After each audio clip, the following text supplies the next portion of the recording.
काही सदस्यांनी मराठीला अभिजात भाषेचा दर्जा मिळाला याबद्दल आनंद व्यक्त केला। खरं म्हणजे परवा एका व्यक्तीने अतिशय चांगलं मला सांगितलं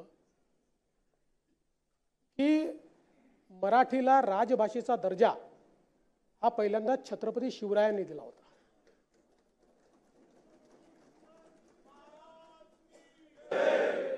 आणि त्यानंतर इतक्या वर्षानंतर भारताचं संविधान निर्माण झालं आणि त्या संविधानानुरूप मराठीला अभिजात भाषेचा दर्जा मोदी सरकारने दिला।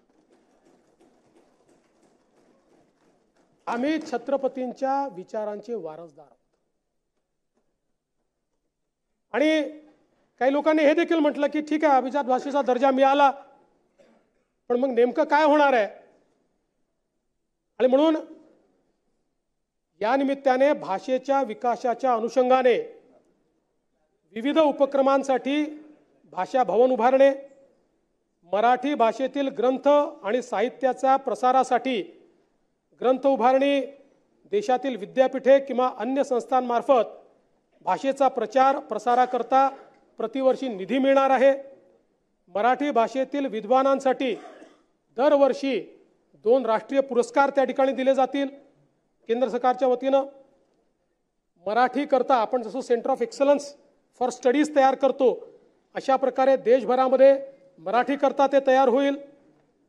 जवळपास 450 विद्यापीठांमध्ये मराठी भाषा शिकवण्याची व्यवस्था या ठिकाणी होईल आणि मराठीतील सर्व प्राचीन ग्रंथांचा अनुवाद हा या निमित्ताने या ठिकाणी होणार आहे।